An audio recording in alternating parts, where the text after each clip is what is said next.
Hi, Fire Signs, Aries, Leo, and Sagittarius. Welcome po sa ating channel. At ito ay inyong Daily Gabay Tarot Love Reading for June 18, 2024. This is all about love. Para po ito sa lahat ng single, kay crush, sa mga may relasyon, buhay mag-asawa, friends, connection, and family. Please be reminded kung naka-resonate kayo, comment down. Kung hindi kayo naka-resonate, ibigay niyo po sa iba kasi general reading po ito. Please like, subscribe, and click bell button for notification para updated po kayo sa daily tarot reading natin. Maraming salamat po.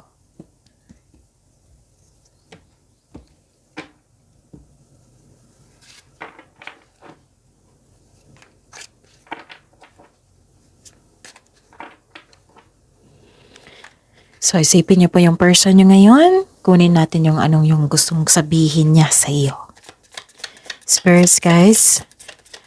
Person po, anong gustong sabihin ng person ni Aries, Leo, and Sagittarius ngayon June 18, 2024?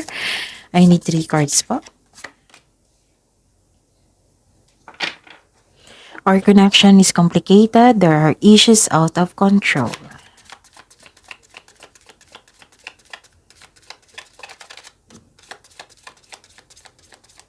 So, may issue kayo ngayon. Siguro nagkaroon kayo ng alitan or disconnection.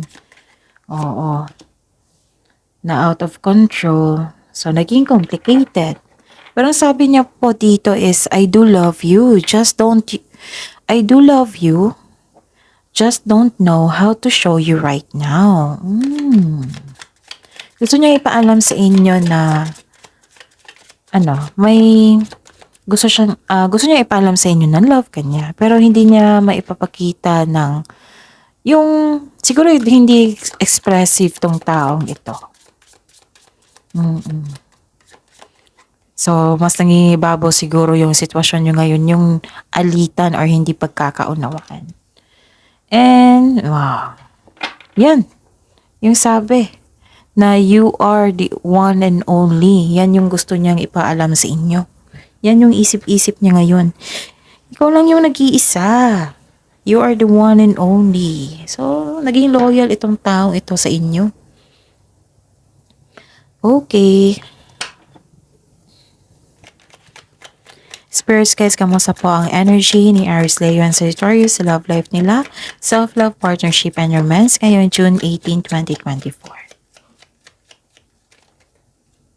So, dalawa na. Kunin natin to. About your energy sa love life, self-love, partnership, and romance. Okay.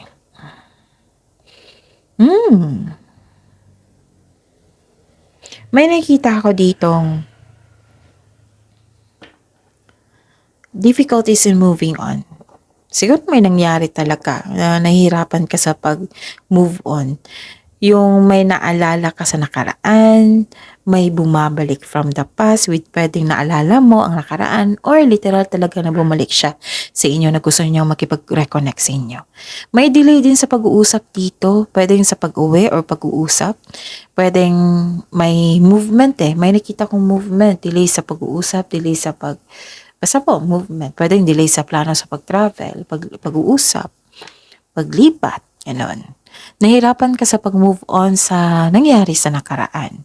Sa mga nasabi, sa mga nangyari na nag-cause ng trauma sa iyo, na hindi mo makalimutan, gano'n. And, so this is a clarification of your card here na nagkaroon ng complication. And yun, dalawang card na po kasi nagsabi dito na your energy is clinging to the past. Yung refusal of change, nagkaroon ng stagnation, yung pagwawalang kilos. And, parang nilalaban yung pagpapago, natatakot sa changes, nagkaroon ng ending. Yung hindi nagkarousap, diba? Nagkaroon ng disconnection dito, sabi ko na kanina sa inyo. Siguro nagtampuhan, hindi nagkibuan, nagkaroon ng disconnection. Yung pagbabago. Okay? Spirits, guys, ano po yung challenges na ma-overcome po ni ni Aries, Leo, and Sagittarius sa love life, self-love, partnership, and romance. Ngayong June 18, 2024 po.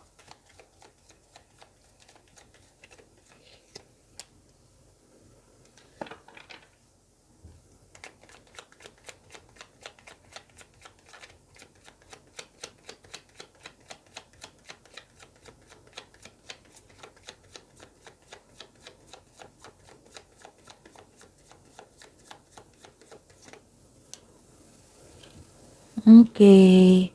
So, what's the challenge na ma-overcome nyo? I see. May nakita ko ditong may ma-receive kayong support. Pwedeng regalo or tulong. Pwedeng literal ito na bagay. Pwedeng literal ito na yung support system. Pwede din na yung wisdom message. And ano pa?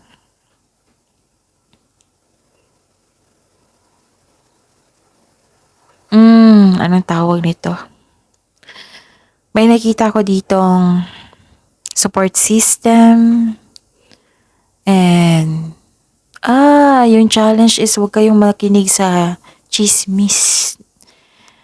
Oo, kasi nakita ko dito na some of you, isa sa inyo, naapektuhan sa chismis. Hindi nyo alam kung totoo ba o hindi. Yung isa naniwala talaga. So, fact check nyo muna kung totoo ba yan or hindi. Nagwalan kayo ng panatag eh. Pwede din nagpadalos-dalos sa aksyon, sa desisyon. Kaya humantong sa pagkakaroon ng disconnection, yung hindi kayo nagkikibuan. May concern dito, isa sa inyo, naging immature. Parang mas nauna pa yung reklamo kaysa gawain, ganun.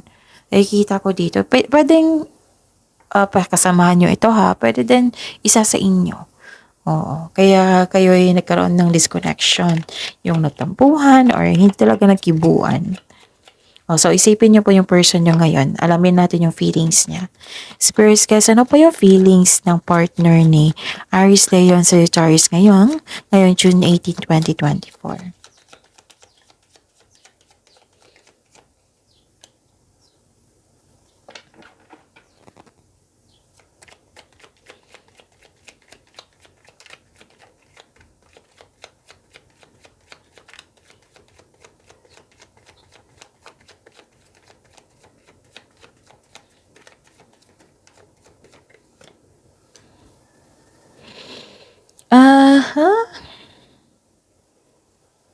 I see.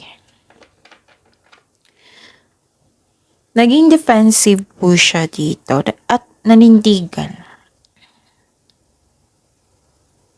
Yes, oo. May ganap na conflict. Apektado siya. Affected po siya. And may gusto ko niyang kausapin. Yung gusto niyang ipaalam sa inyo, gusto niya rin makinig sa inyo para magkaayos. So, aware siya na nagkaroon kayo ng kinakaharap na challenges sa inyong connection. Pero nakikita ko dito ma-overcome niya ito. Kasi willing din siya eh. Willing siyang magkaayos kayo. Tapos, may takot siyang nararamdaman. Oo. Pero gusto niyang magkaroon ng clear intention. Ipaalam sa inyo. Gusto niya rin malaman yung sa loobin mo at magkaroon ng pag-uusap. May nakita nga ako celebration dito or date. So, mag-uusap kayo. Kasi gusto ko niya makausap talaga. Kasi may celebration. It might be anniversary or nag-invite siya ng date sa inyo. Gusto na niyang ipaalam sa inyo kung ano yung gusto niyang sabihin. May date, ayahin ka niya ng date or group date. Kasi may celebration kayo, anniversary or achievement. Or gusto niya magkaayos kayo, mag-usap kayo. Nag-decide na po itong taong ito. Ars Deus Sagittarius. Okay? So, see you tomorrow. Huwag niyo kalimutan mag-subscribe. Please like, subscribe, and click the button for notification para updated po kayo sa daily tarot reading natin. Maraming salamat po.